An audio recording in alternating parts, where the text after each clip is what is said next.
Oh, sorry, I muted you. Maybe that's a good thing. Hold on. You have to unmute your mic, please. Okay, so you can mute me and unmute me. Is that what you're telling me? Your mic was not connected. I was talking to you prior to this, and then you muted me for this intro, and now I have to unmute myself. I think everybody thinks that we just come on and say hello, and we don't have a discussion prior to this. Just saying. They probably do. They're not aware of like the behind the curtain stuff. Maybe we shouldn't have this discussion, and you should just have me unmuted. I think you might want to talk to your mother about some issues, a therapist. Yeah. How was your week? It was a good week. It seems like things are, well, they're slowing a little bit for me, but only because I think there's no inventory. So my clients are all getting, tired.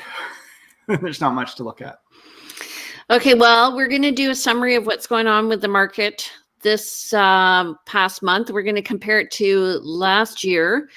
And then we're going to have a really great guest. Begüm is going to be coming in and talking about landscaping. And I gave her some pictures of my garden. Yay! Oh, she's going to give, that's good fun. Yeah, I was chatting with Begüm pre-show, and she sounds really, I'm really excited to have her on and talk with her. She sounds like she's going to be great. Yeah, so Begüm's new to Victoria, and so, but she comes with a very broad background and deep background in landscape architecture. But first, let's get on to the important stuff, which is what's going on with the market. Yeah. Are you ready to rumble? I can do this. Okay, so here we are, ladies and gentlemen. Here is our market update for December 6th, 2020. Yep. I was going to say we have Begüm in the background too, waiting for us. So we're going to fire through these. We're going to give them all the time they need, but we're going to fire through them. And I'm going to stop talking so you can do that. Okay, so sales are up this month. I went with the 30-day report that we get at the end of every month. So 795 sales. Yeah. Over 577 in 2019, a huge difference. Yeah. 823 new listings. So that was up too, which was surprising to me. Yep. But over 750 last year. Oops, sorry. Yeah. And then again, we're down in terms of the actual active listings. And Jane, if I could just do a bit of an aside, I did a little bit of looking here. Actually, just pull up my other screen. And I just want to really briefly touch on this because this was really interesting to me. Except where is it? Oh, there. Can you still hear me, Jane? Yes. Okay, great. So, oh no, this is not it. Okay, let's go on. But I'm gonna be pulling up something. I just want to talk about the actual. People think that when you see that number of like 1,800 listings, what that actually means is kind of crazy stuff. The active listings. Yeah, active listings. Okay, now I've lost it. Okay, never mind. Jane, I'll pull it back. We'll talk later. Okay. Well, this is actually probably more detailed information than most people look at, but it shows the sale price of single family homes by price range in each area. And just starting on the upper left, you can see Oak Bay has had a lot of sales, more so than normal. So total sales for Oak Bay year to date was 265, which is, to me, I don't know what the number was last year, but it is significant. Normally, it's not one of our busiest areas. And the fact that it's so high in price has affected the overall average of houses in Victoria in general. Yeah. Lots of houses also above the $1 million range. And I had a listing that we had to price under $1 million to get a ton of action on it. Just was going gangbusters. Okay, second busiest area is Saanich East, as usual. It's a large area as well, which is one of the reasons it's busy. It's also quite a popular area where the university is. So that's one of the reasons a lot of people are going there. I pulled up the stats I wanted to show. Jane, could you go back to the last screen really briefly? Yep.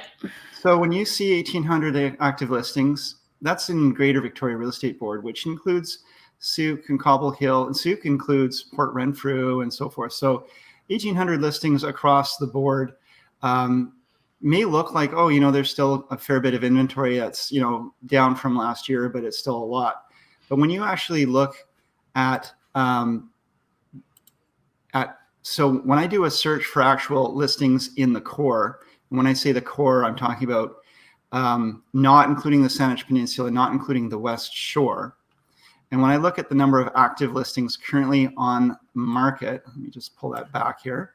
We only have, for single family homes, we have 222 active, is what I'm seeing here. Yep. And when you take that and you look for homes under $1 million, that takes you down to 60. Oh, that's with made with 3 beds, 2 baths or more. So your kind of cookie cutter home that people tend to be looking for. There's only 60 in the Greater Victoria core area under $1 million. So there's not much inventory. That's what I wanted to kind of highlight for folks. I just want to say that's very Victoria centric of you. It is. It is Victoria centric, but I wanted to show there are people looking just in the core, and I can do the same for West Shore and Peninsula. Okay. But when we talk the Greater Victoria area, that does include areas even beyond the West Shore and the Peninsula. So I mean, that and the islands. Yeah. Yep. Well, we're down as well. We're down like 25% from last year. So 23 to 1,800. Yeah, almost 2,400 to 1,800. That's why we're seeing the multiple offers and the bidding wars and so forth yet again. So people really work on a price continuum, which is kind of what Andrew is not alluding to, but really he is, because if somebody wants to spend $800,000 on a house, they're not going to get one in Victoria unless it's a piece of crap. And so they're going to move outward. Pardon? Language. This is a family show. Well, they're going to move outwards, and they're going to move out to Colwood and Langford. Royal Bay right now is extremely busy. You can see here they had 28 homes, 27 homes in the 750 to 799, 28 homes in the 800 to 849. And so if you want to buy a reasonably priced home, and I'm saying reasonably in air quotes, you are going to be going out to Colwood or West Saanich, which would be like Brentwood Bay area, or you're going to go out to Souk. Yeah. So, which has homes in the $650,000 range. So you really want to work with somebody who knows all the areas. I've been working with clients from Toronto, and I'm originally from there, so I can sort of talk from the perspective of where they're moving from and what they're going to get here. And so moving to Souk is kind of like moving to Port Hope in Toronto. Like it's a smaller secondary, or Dundas, Ontario, outside, and it's a bedroom community where people commute, and it takes about an hour to get downtown from there. Jane made a point about people buying in a continuum, and Jane, I'm sure you've also found this.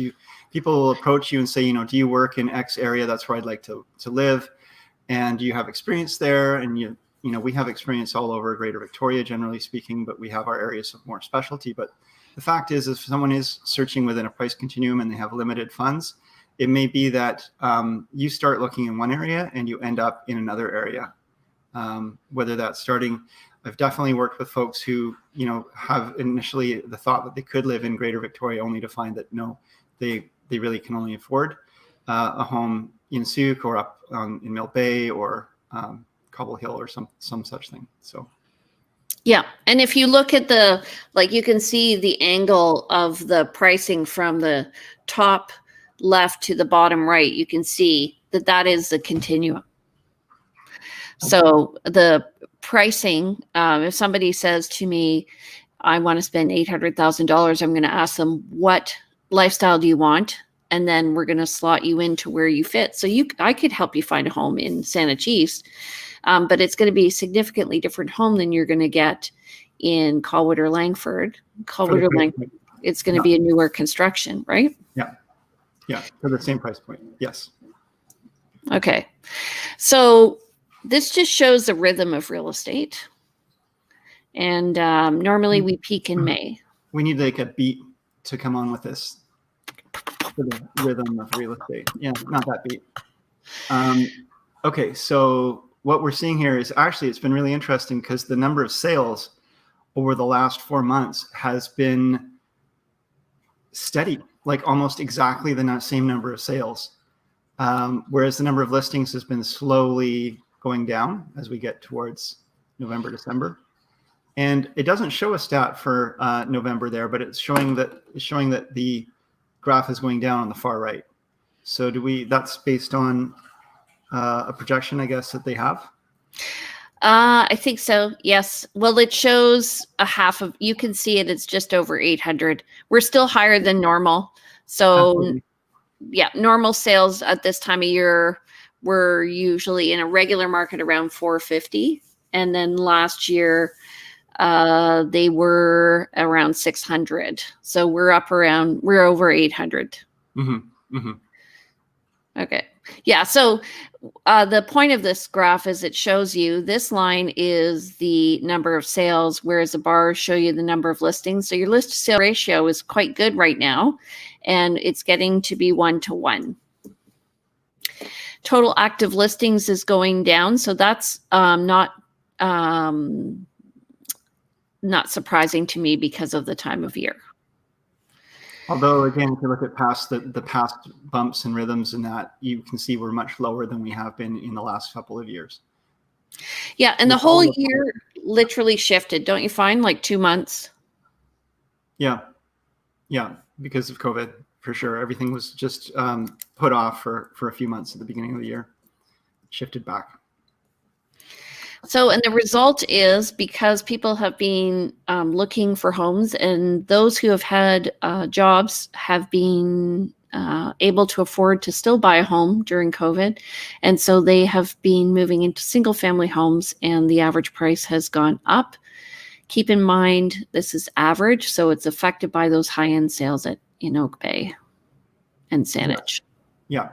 And you can see the April-May average prices were lower. A lot of pessimism and fear at that time.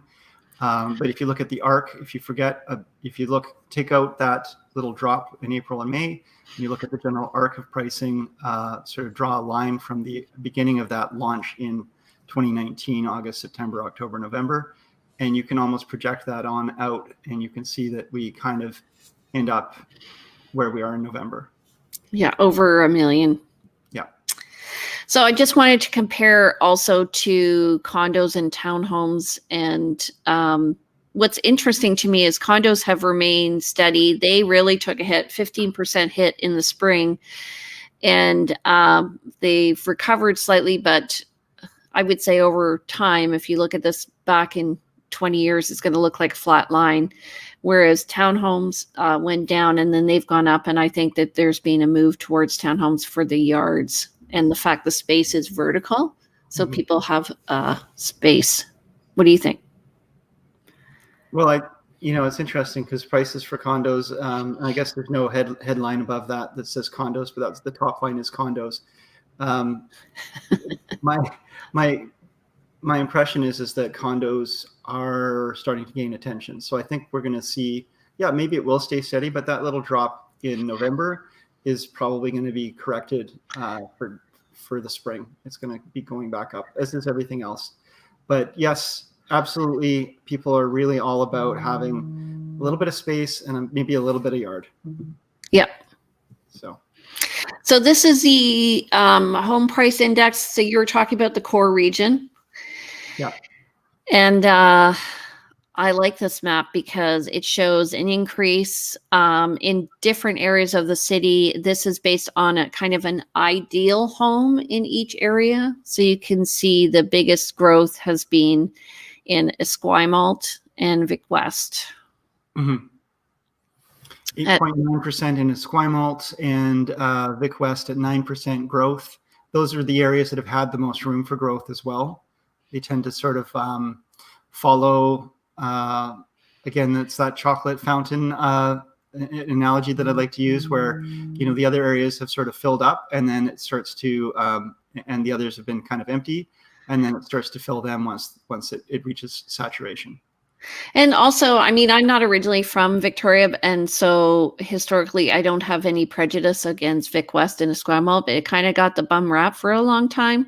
And I think that it is one of the better areas to invest because of the potential for growth. And you can see just driving across the Blue Bridge from Victoria, where the HPI was 870, to Vic West and Esquimalt, you're down at 767 and 720. So there's, for access to the core, these are both great areas. A lot of people in Victoria who've lived in Victoria and grown up in Victoria have blinders on around some of the areas that are actually key areas that are just primed for growth. And Oak Bay has always been, where maybe I must say again that I don't always understand the interest in Oak Bay. It's got some great beaches, some nice villages, but a lot of older homes, and you're kind of far from the happenings, and maybe that's what people like about it. But if you look at a city and you look at where the location of Vic West and Esquimalt are, it's still really close to the ocean. A lot of great, just so close to the core, and yet it's traditionally been the wrong side of the tracks. And we went on a haunted walk at Halloween, and you hear all kinds of great stories about things that happened back, here and there. And that side was not as well developed for many, many years, and it's because of the bridges and the access. But nowadays, there's no reason you shouldn't be going there. It's going to grow big time, I'd say. I think it's the next kind of False Creek development kind of. I mean, that's sort of where it's, if you're going to use a Vancouver analogy, it's the other side. And Toronto would be Harbourfront for sure. Yeah. Okay. And then on the West Shore, as I said, Colwood's one of the hot areas, up 9.7% from 746 to 746 from 680. And then Langford 11. From 641 to 715. And that's obviously, I think, the ideal home is kind of your regular everyman home, which is not what you would find in Bear Mountain. Bear Mountain is more the higher end. Right. Yeah. I mean, actually, I'm looking at this and thinking for 715, you're actually not finding too much today in Langford. Nope. That's an average price, but that's not. That you're not going to find a good home for 715, but you might find you actually will find a newer home in a very high density area, but not a good family home with a yard and maybe a suite. Yeah, you'll find a home with a postage stamp lot with about 3,500 square foot lot, and it'll be like 3 bedrooms up, kitchen, bathroom. Yeah. Living room on the main floor.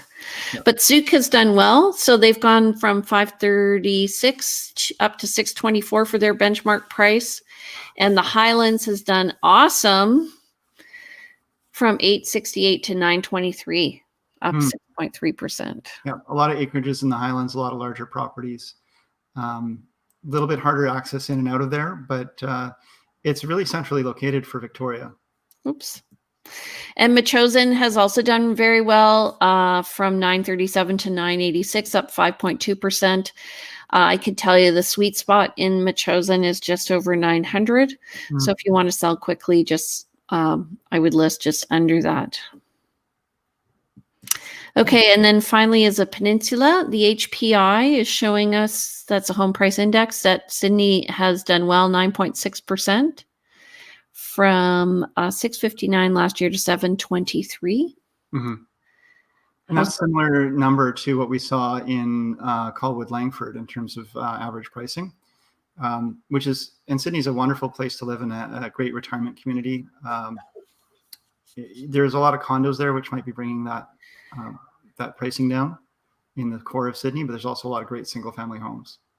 Yeah, so this is just for houses. So at Sydney, you're going to get an older home that's usually a rancher. It's a flat community, so it attracts generally retirees who can walk everywhere. And the peninsula is comprised of these areas, Central Saanich and North Saanich in Sydney. And Central Saanich has done well, up 12% from 750 to 840. Big jump. Yeah. Yeah. And North Saanich has gone from 956 over $1 million to $1,045,000, up 9.4%. I've been showing properties up there and it is hot. So I saved this one for last because this is the sales to active listing ratio, which shows that we've gone from a balanced market to definitely into a seller's market. Yeah, we were slightly in a buyer's market in April.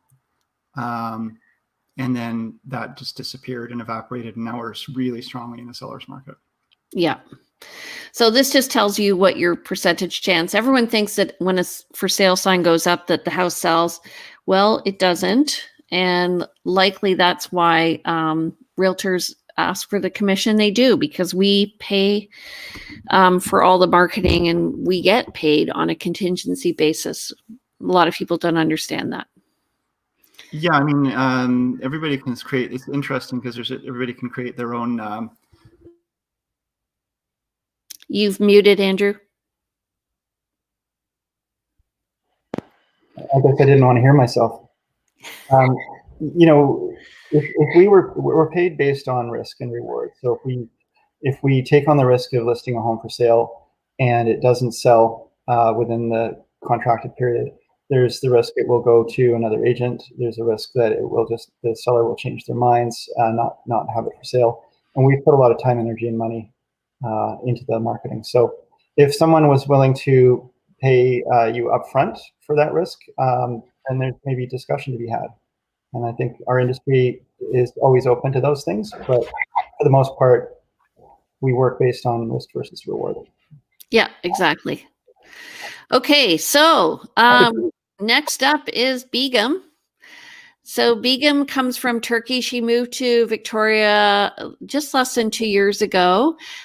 She has worked on big projects in hotels and mansions, but she is looking to work with homeowners here to help them figure out how to improve their curb appeal and work on their gardens. So whether or not you're staying in your home or you're getting it ready to sell, Begüm is your lady.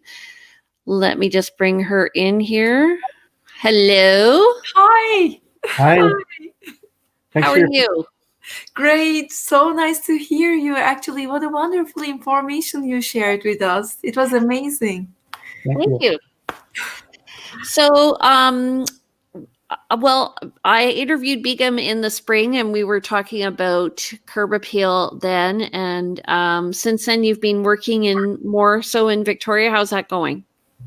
Actually, great. I had a couple of gardens, house gardens, and right now I have a hotel project, a new urban development project, which is great for me too. This is also my skill. But when I was listening to you, I also dream about condos. I should also work with condos because creating small gardens with balconies and terraces, it is also wonderful value that you can add a property, whatever you have. That's true. And you can really create your own personal space, even like on a small balcony. I believe in that. Okay. So I've got your presentation set up here. So let's share the screen and you can walk us through all of this. Let me just make it a little bigger. If it is a PowerPoint, maybe you can. Oh, yes, I can. Okay, so you can make big differences with the small changes. Awesome. Yeah. Actually, it is like a small touch, a small makeup. Before you go out, you put a lipstick on your lip, and it changes everything. The landscape is a magic. I mean, this is what we do. So what I noticed before and I noticed now, you use a lot of vertical and round objects in your design. Is that true? Is that in my head? No, this is a great observation. Curves and straight lines, they increase the impact of the landscape. I mean, if you use also grass area in a larger form, and if you could use the landscape pieces at the corners and at the sides, you create a breathable space, but you also create an livable space too. For example, in that entrances, what I have observed in Canada, driveways are the main entrance system, but unfortunately they are mainly hard landscaped areas. But with, as I mentioned before, with small touches, small plant areas, small pots, and that kind of stuff, you can create a totally different effect. In your business, for example, in selling a house in real estate business, you do staging for the indoor area. Why not outdoor staging? I mean, you have to have an image. First look is important. In 5 to 6 seconds, you observe whether it is your dream house or not. And the entrance has a big impact on it. Okay. So here are some ways you suggested. Aren't these attractive? Budget is important when you want to change your home, but it doesn't have to have you don't have to have a huge budget. I mean, with small pots, with color ornamentations, these are small accessories that can change your home. You can have a modern, totally modern look, or traditional look, or Mediterranean look. These are small concepts that you can add and enjoy your entrance. I'm looking at the bottom left photo and thinking, what would that look like? Imagining that without all those blue pots contrasting the red brick and all that beautiful, color and the white, and just the different feeling you would have if it was just the bare brick. And just how much more alive this and welcoming this entrance is. Exactly. You have a how do you say, story with your home and yourself right now. When you enter your home, you enjoy it. It has a feeling. Yeah. Actually, when one of my very first listings that I had was a friend of mine on King Street, and she had a green bush in the front. And I didn't notice it until the very end, but she had actually stuck plastic flowers in the plastic roses in the bush to bring out the color. Okay. So tell us about this. Yeah, this is it is a 1 hour job actually. A guy who sells he buys houses and convert them to different system. He sent me a photo. What can I do with this area? It looks so, cold. I just said, put a little bit red to the door with pots and something. This is what he had done with his budget. But the surface, hard landscaping is important. In the first image, you see that this naked concrete doesn't give a cozy atmosphere, but you have to play with the hard landscape area too.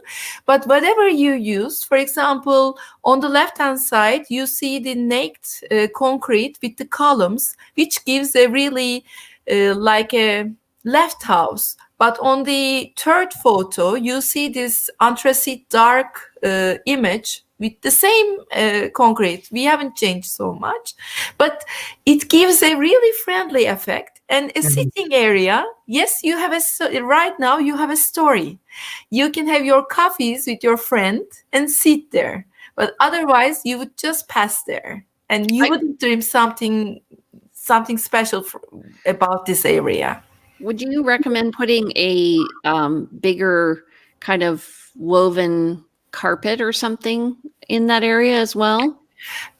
After this stage, it depends on you, Jane. You can always do this. For example, it depends on your lifestyle. For example, if you are white shirt person, you don't have too much time maybe spending time here, but just quick coffee, quick time. But if you are for example, housewife, I would change it in a different way. Okay. The carpet would be amazing with your friends, a coffee time. I mean, these are small touches to create atmosphere for you according to your lifestyle. Okay, let's see what's on the next one. I was just going to go back. I'm liking the two-tone on the concrete. Yeah. It creates a little bit more purpose and depth. The concrete was painted two-tone, and I think that's just a great move as well. You mean with the darker side? On the side, yeah, absolutely. Yeah. You know, it's fine. I'm terrible at things like this. I'm good at seeing it and saying why it's better, but I'm terrible at the design. No. You shared an incredible observation about my landscaping, curves and lines. This is the same effect with curves and line. Mm-hmm. You use the impact of the color. For example, Andrew recognized the color part. You recognize the shape part. This is amazing. We're a great team. Yeah. I love this on the left, what you've done with the front entrance. Oh my goodness. Yeah, this is a general example. This is not specifically mine, but this is what you see. It was a really cool, and you can't dream about this house. These are small touches that you can change with plantation, and you could also add color to that. It depends on the owner of the house or the user of the house. But for example, in the staging process, you could use some pots, temporary, but you can create a dream. You sell dreams to people. They don't buy just plain surfaces. They buy dreams. And if I would buy a house, I want to dream about it. This is the same with the second, for example, picture. Grass had a great effect on that. Small touches again. On the left-hand side, again, shapes and paving. Otherwise, it is the driveways that I was mentioning. Hard landscaping is great, but you have to add green in order to create a homey effect. This is a home right now. And I was noticing on the right, you have a variety of different colors of green. Yes. Exactly. Yeah. Okay, let's go to the next one. This is my backyard. Yeah, this is, you know that this is a half an hour job, actually. It could be worked on it. But you have, for example, incredible view, Jane. I would certainly use a bar-shaped seating area in the lower patio. And I would have a wonderful drink there during the sunset. And we have added small, again, corner style plantation when you are accessing to your patio area. And these small touches, again, create a different impact. I don't know whether you feel it or you enjoy it. I have to send this to my husband. Please.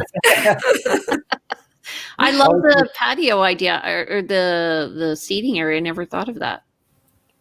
I would use that. What do you think, Andrew? I'm trying to see. So I see the before, and then Begüm has done a digital landscape on the bottom right hand corner. Yeah, that looks really nice, and it leads you into the picture, you might say. So whereas before it was a lot more monochrome. I'm now using photographic reference, but the composition here just leads you in and invites you to go towards that view. Whereas before, you weren't really seeing the land. You'd probably just look out at the view only, but you wouldn't see the land itself, and they complement each other. Yeah, and are those cypresses? Yes. Yeah, cypresses is my favorite plant. They are sculptural. They frame the view. Yes. Okay. I'm learning. Okay, this is also my backyard. Yeah. I haven't worked enough on that photos, by the way. I will work more. But for example, in that example, how do you call that? Lazy bed or the sitting? Like a day bed, like an A outdoor day bed, Day yeah. bed. Yeah, for example, this day bed. Can you imagine your kids at the gardens with a book, with a coffee? Normally, this corner, you wouldn't use that area, but small steps towards this area with a day bed in it, you can use this corner. This is a small corner touch. I haven't done too much stuff, but I would certainly use some plantation under your second floor area because it's a left area. I would cover it with plant. On the other hand, a small day bed area. This is it. And you have a corner. A third room of your, maybe first level or fourth room of your first level. These are all atmosphere that we created. They are new rooms for your project or properties. Okay, something to plan. Awesome. Thanks, Begüm. Thank you. Okay, I love this. This is so West Coast too. Yes, actually, this is a project that we are. This is the inspiration files again that we work on here in a project on Douglas Street. That was a hotel building. You will see the image of the building in the next step. But what we can do here, what we wanted to show, you can have just a facade. You don't have a huge garden, but you can play with it in a very neat way. These are small examples of that. If we could go to the next slide, I will show what I'm talking about. Okay, I just want to say this would be great for parkades. Exactly. For example, this is the building that we are working on right now on the top area on Douglas Street.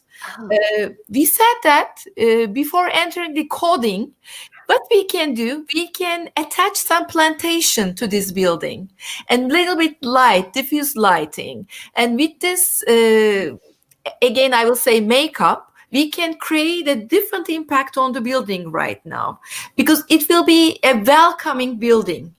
But right now, this is a building, you don't want to go towards it. This is just a building. But if you add a little bit landscaping, lighting, it will have a totally different effect. And I hope I will show you it next year. This is awesome. Yeah, it's wonderful. Yeah, thank you. So that's the before. Yeah, this is the before part. This is the same and this is the same building, but the entrance part. This is a hotel, so we just need to be more welcoming to the clients or guests. If you go further to the next photo, for example, what I have advised them, what we are working on right now, we just need to create a small patio when they get up in the morning before they go for a seaside or something like that. They should have a coffee there. They should enjoy a little bit the atmosphere in front of their hotel. Otherwise, they will just pass through the hotel. They will just stay during the night. But if they could stay a little bit more at their patio, they can create memories. This is the memory part. Yeah. So they enjoy the space as opposed to just walking through it. Yeah. These are different examples about terraces. These are not all my actually examples, but you can see, furnitures, outdoor furnitures, outdoor accessories. I can't tell it right. Accessories. And also different plantation methods, sometimes linear, sometimes curvilinear. It depends on the area again. It should be worked on it. So this is a cozy sitting area right now. Can you imagine, for example, an empty version of one of these photos? Just a hard landscaping or grass area, you wouldn't want to go there. But right now, you just want to take your drink, coffee, whatever you have. You just want to spend time there. But we we do advisor job. They send me the photos. I just work on it a couple of days. Then they have a different room again, and a different room for them. It's interesting you say that because I've sold a few places with patios that overlooking other buildings. One was overlooking Tim Hortons. And so the one on with the Tim Hortons, literally you could almost touch the window. Mm-hmm. And so we added 3 cedars on this patio just at one end so that it broke the view up. And then on another one, we had a view of this building. It was about 20 feet away, and we stuck up folding screens, and then we put some very colorful chairs out to make a seating area. And it's interesting how the comments just changed after that adaptation. Yeah. I can imagine.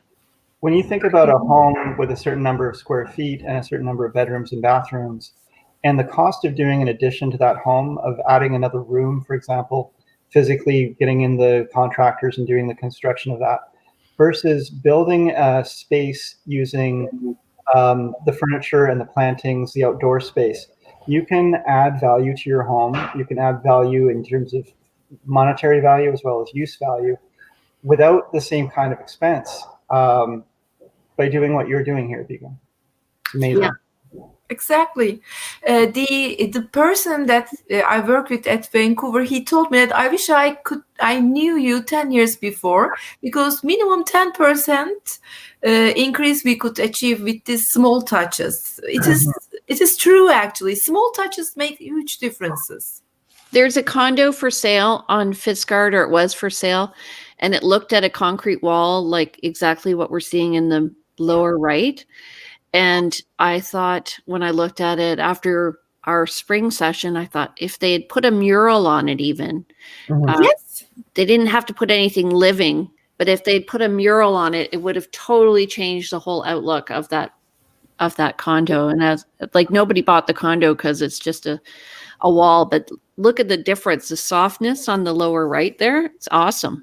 Mm-hmm. Oh, yeah, it is important. And mirrors also add space to the area. When I use mirror, for example, I always use also plantation next to it, because it will, how do you say it? You will see a depthness there. It will create a depthness.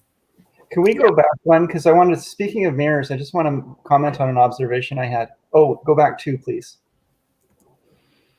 Yeah, this Arbutus, this hotel here, I find that the mirrored doors are not very welcoming, and I just wondered if you might comment on that too, because mirrors often are really helpful, but here it feels like you're actually being pushed away from this entrance. It doesn't feel at all like an entrance to me. It doesn't feel at all welcoming. And I know that there's a rental agency in there for cars as well, but it essentially to me says, go away. It doesn't say come in. This is Feng Shui. But your observation is Feng Shui rule, and it is true. In the entrance, it should be used, that part. And we will cover it, Andrew. Next year, you will see a different image. Excellent. Yes. We're all learning. Okay, this is a before and after. Yeah, this is a good example, before and after. This house is a terrace house, and they have a view, but full of huge high-rise buildings. So we have created them a cozy atmosphere, seating areas. Right now, she calls me and tell me that we spend our time at the terrace. We don't go inside. This is a life. Otherwise, they will just stare at the terrace, hard landscaping. But right now, they have a life there. Mm-hmm. Yeah. Yeah, it's more than visual. This is about lifestyle. Yeah. I noticed also, just in a point here, that she does have the before pictures in gray, and the after pictures are in color. Just good.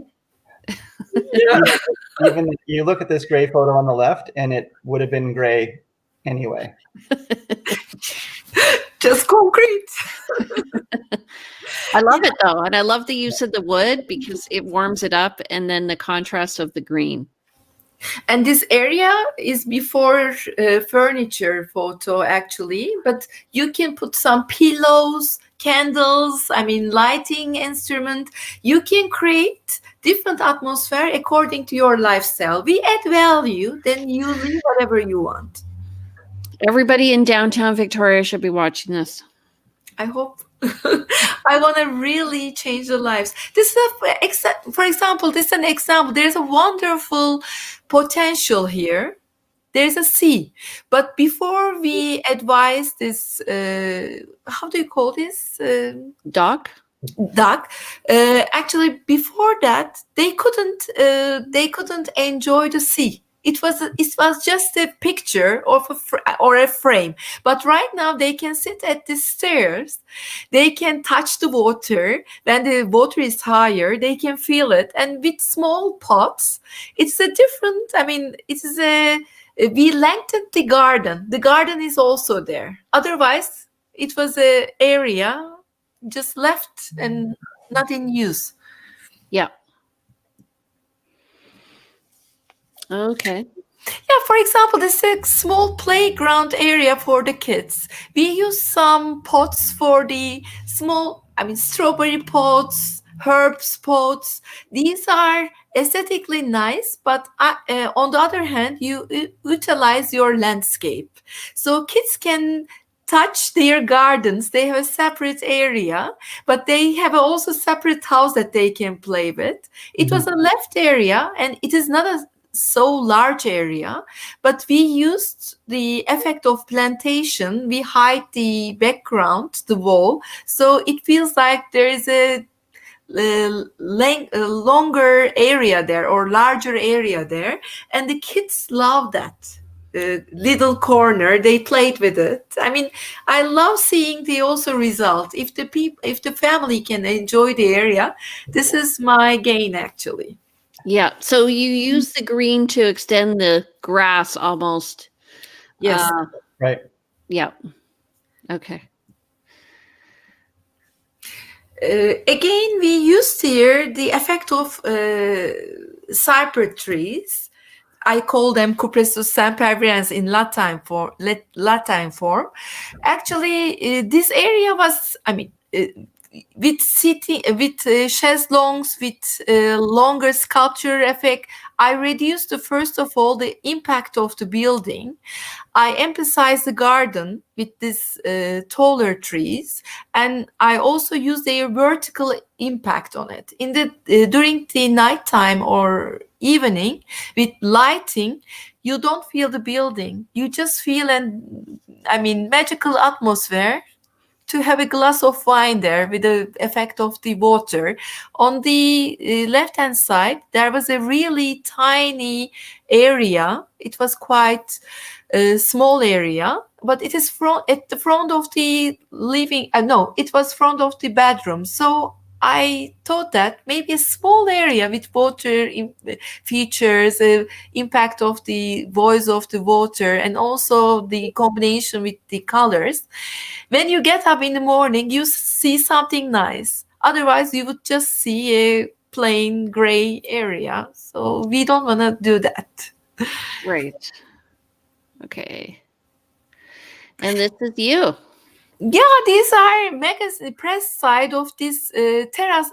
For example, in the middle, in the middle photo, this is my terrace. It was my terrace actually. I moved from that house, but I made that terrace. It was one day I said, "Oh, I want to do something for myself too." It was one day job, and for example, we even had a turtle there when my daughter was so small. We had a small garden in front of my bedroom. Whenever I get up in the morning, I could see this view instead of the building behind. I have changed my view, and I have changed my point of view also about life too. It is a transformation. What you add to your terrace or garden, it is also add value to your perspective to life. This is what we have done in that photos actually. That's a really interesting point. People go out and buy those sunlights for winter, and this is a much more profound effect. Is you're creating a mood enhancing. This is therapy. Yeah. Yeah. Exactly. Yeah. Yeah. This is for now. I shortened it. I wish I would have more time to share that kind of examples. Life is amazing with landscape. This is awesome. I'm just seeing there's some comments. Danielle, who's my assistant, says, "I love it. Do most of these examples have irrigation systems, wondering if the average person not good with plants would have an easy time with keeping them up.